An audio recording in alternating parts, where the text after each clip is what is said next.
जय Swaminarayan. Good morning students, कैसे हो आप सब लोग। आशा करती हूँ आप सब लोग अच्छे होंगे और स्वस्थ होंगे। आज मैं प्रीति कंसल आत्मिक ग्रीन स्कूल जाटेश्वर ग्रुप से आज आपको लेसन हमारा जो 17 था, शाइनिंग इंडिया, साइना और सानिया, आज मैं आपको उसके क्वेश्चन आंसर्स और जो उसकी ग्रामर की एक्सरसाइज है आज मैं वो आपको कराऊंगी। जैसे कि मैंने आपको प्रीवियस क्लास में ये लेसन मैंने आपको करा दिया था, तो इसके शब्दार्थ आपको एज़ यूजुअल वैसे ही आपको लिखने हैं जैसे आप अपनी नोटबुक में लिखते हुए आए थे। तो आपको ये शब्दार्थ अपनी नोटबुक में लिखने हैं और फिर उसके बाद आपकी जो टेक्सचुअल एक्सरसाइज है, मौखिक क्वेश्चंस और दी क्वेश्चन, उनकी मैं पीडीएफ आपको शेयर कर दी है मैंने आपको ग्रुप में, तो आप उसमें से आप क्वेश्चन आंसर्स लिख सकते हो। अब आपकी आती है व्याकरण बोध। व्याकरण बोध में आप देखिए वो आज मैं आपको समझाती हूँ। नीचे लिखे रेखांकित शब्द से ध्यान से देखिए। परमेश्वर सबकी रक्षा करते हैं। वाइल्ड कार्ड अधिकारी के रूप में पदार्पण करने पर तीसरे दौर में पहुंची। तो जो ये दोनों शब्द दिए गए हैं, ये दोनों शब्द आपको संधि विच्छेद, अभी आपको मैंने आपको संधि विच्छेद मैंने समझाया भी था, आपको काफ़ी टाइम हो गया तो आई थिंक सबके माइंड में से स्लिप भी हो गया होगा। दो शब्दों को एक शब्द जो दिया उनको दो को अलग अलग करना है, या दो शब्द दिए गए उनको जोड़कर एक बनाना। दो शब्दों में हो रही थी ये शब्द जो संधि को हम संधि विच्छेद, जो दो शब्द दिए गए हैं उनमें उनको विच्छेद अलग करना ही संधि विच्छेद कहलाता है। तो जैसे अब आप देख सकते हो परमेश्वर दिया गया है, तो परमेश्वर में मीन्स परम प्लस ईश्वर, क्योंकि जो पहले वाला शब्द का आखिरी है मैं में एक ही साउंड है क्योंकि ये व्यंजन है।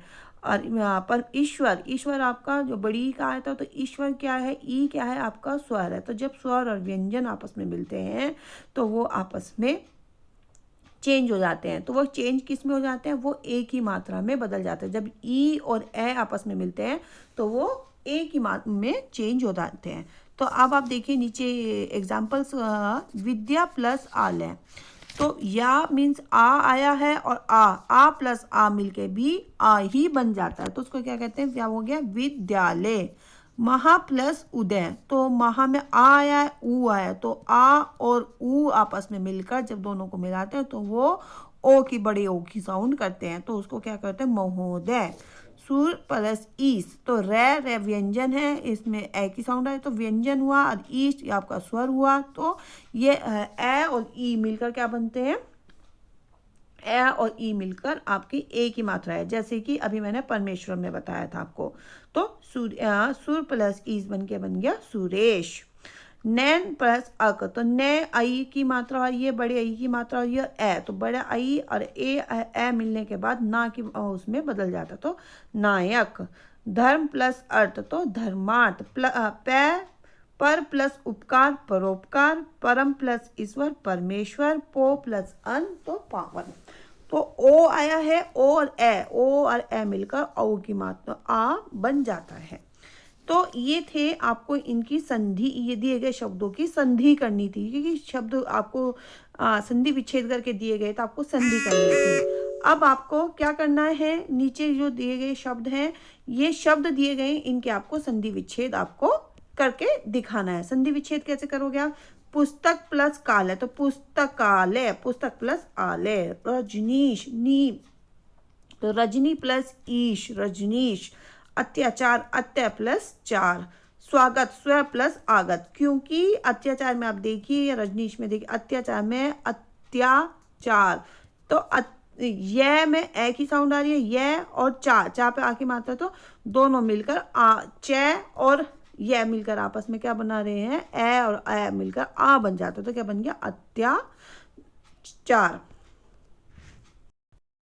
फिर स्वागत में भी ऐसी ही है, स्वागत। सूर्यास्त, सूर्य प्लस अस्त, सूर्यास्त।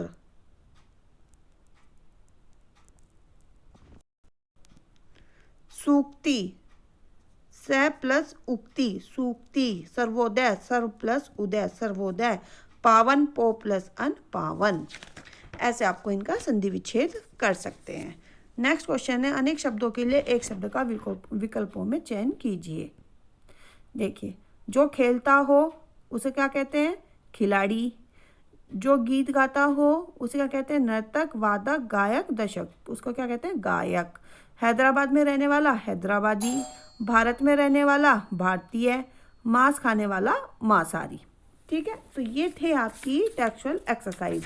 अब मैं आपको क्वेश्चन आंसर्स भी अब आप देखिए मौखिक क्वेश्चंस।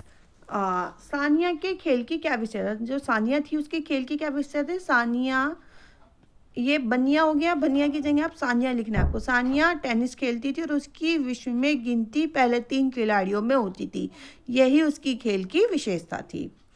नंबर 2 है, सानिया ने किसको हराकर सनसनी फैला दी थी? सानिया ने देश की नंबर 1 महिला अपर्णा पोपट को फाइनल में हराकर एकल खिताब जीत की सनसनी फैला दी थी। नेक्स्ट है, मित्तल ट्रस्ट की स्थापना क्यों की गई थी? जो मित्तल ट्रस्ट है उसकी स्थापना क्यों की गई थी? मित्तल ट्रस्ट की स्थापना प्रतिभाशाली युवा खिलाड़ियों के लिए की गई थी कि वे लोग उसमें आकर अच्छे से अच्छा खेल सकें और उनको अच्छा एक प्लेटफॉर्म मिल सके।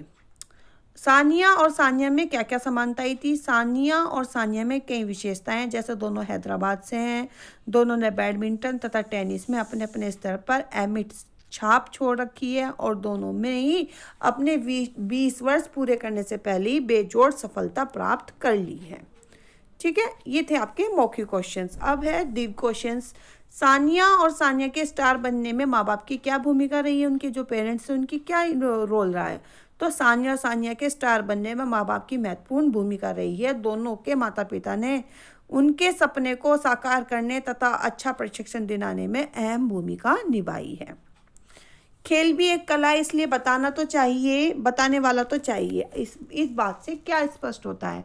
इस बात से ये स्पष्ट होता है कि खेल भी एक कला है, इसलिए बताने वाला तो चाहिए से स्पष्ट है कि खेल खेलना भी एक कला है जिसको पूरे मन से, लगन से और दृढ़ता से खेला जाता है, चाहे इसमें कितनी भी बाधा है, पर खेलते ही रहना है।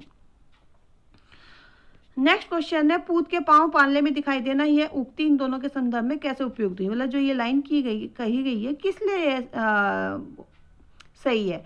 यह उक्ति इन दोनों के संदर्भ में इसलिए सही है क्योंकि इन दोनों ने बचपन से ही अपने अपने खेल में एकाग्रता, लगन और रुचि दिखाई और बचपन से ही जब सब लोग बच्चे गुड्डे गुड़िया से खेलने का समय था, तब इन्होंने हाथों में रैकेट संभालकर अपने को एक कामयाब खिलाड़ी कामयाब खिलाड़ी बनी। ठीक है, नेक्स्ट क्वेश्चन है, साइना की किन विशेष सफलताओं ने खेल प्रेमियों का ध्यान उसकी ओर आकर्षित किया? साइना की 4 स्टार वर्ग का टूर्नामेंट जीतने वाली सबसे कम आयु की लड़की का खिताब जीतकर प्रतिष्ठित ऑल इंग्लैंड बैडमिंटन चैंपियनशिप के समकक्ष खेल प्रेमियों का ध्यान उसकी ओर आकर्षित हुआ। तो ये क्वेश्चंस आपको ऐसे, ये आपके मौखिक क्वेश्चंस और लॉन्ग क्वेश्चन हुए, ऐसे आपको लिखना है। नेक्स्ट क्वेश्चन देखिए, सानिया और सानिया ने किन किन स्पर्धाओं में हिस्सा लिया और किन्हीं 4 का उल्लेख? ये आपको क्वेश्चन मैंने नहीं आपसे को कराया है, ये क्वेश्चन आप खुद करोगे, बुक में से देखकर। बुक में आपको दिए गए हैं कि कौन कौन सी उन्होंने स्पर्धाएं के लिए था। एक तरफ आप सानिया लिखोगे और लिखकर उसकी 4 विषय, वो कौन कौन से प्रतियोगिता में भाग लिया, और ऐसे ही सानिया के लिखोगे, दोनों के आप लिखोगे। ये क्वेश्चन मैंने आपको खुद करने के लिए बोला है। ठीक है, तो ये ऐसे करते हुए ये आज आपका लेसन पूरा कंप्लीट हो जाता है और इसके क्वेश्चन आंसर्स भी, और मैंने इसको आपको समझा भी दिया, और जो इसकी टेक्सचुअल एक्सरसाइज थी वो भी मैंने आपको करा दी है। अब आपका एक लास्ट लेसन बचा है, थोड़ा लिखा बहुत समझना। ये मैं आपको नेक्स्ट क्लास में इसको भी मैं आपको करा दूंगी। और उसके बाद आपका लेसन 6 का लेसन 16 का आपका आई थिंक लॉन्ग क्वेश्चंस आपके रह रहे हैं। अगर है तो मुझे आप बता दीजिए, तो मैं उनकी PDF भेज दूंगी। अगर आ गए हैं तो कोई बात नहीं है। और आपका केवल ग्रामर से एक टॉपिक और बचता है, सार लेखन। बाकी सब ग्रामर से भी हमारे टॉपिक कंप्लीट हो गए हैं। सो दैट कि अब आपके एग्ज़ाम आने वाले हैं, तो उसके लिए आपको प्रिपरेशन अच्छे से कर लेनी चाहिए। और जो आपकी सब्जेक्ट एनरिचमेंट एक्टिविटी है वो आप मुझे भेज दीजिए, जिससे कि आप लोगों को एग्ज़ाम में कोई प्रॉब्लम ना हो। ठीक है बच्चों, तो आज की क्लास में अपनी यही फिनिश करती हूँ। आई होप कि आपको सब समझ में आया होगा, और अगर कोई भी आपको डाउट या क्वेरी रहती है तो आप मुझे पूछ सकते हैं, आप मुझे व्हाट्सएप पे पूछ सकते हैं, फ़ोन कर कर भी आप मुझसे पूछ सकते हैं। और आपका एग्ज़ाम का पैटर्न और एग्ज़ाम की आपका सिलेबस, एग्ज़ाम की आपकी डेट शीट वगैरह सब आपको पता चल गया है कि किस तरह से आपका आने वाला है। गूगल फॉर्म से नहीं है तो इस बार आपको लिखने हैं, वो सब आपको पता है। और कल से आपका 18 से आपकी क्लासेस भी शुरू हो रही हैं, तो सो आपको बेस्ट ऑफ लक स्टूडेंट्स। आप सब लोग स्कूल जाइए, अच्छे सेफ्टी से जाना। सब जो गाइडलाइन दी गई है आपको, वो गाइडलाइन को फॉलो करते हुए स्कूल आपको जाना है, ठीक है। तो और बाकी जो भी कुछ अगर आपको डाउट रहता है तो आप मेरे से पूछ सकते हैं। ओके बच्चों, bye, take care, stay home, stay safe.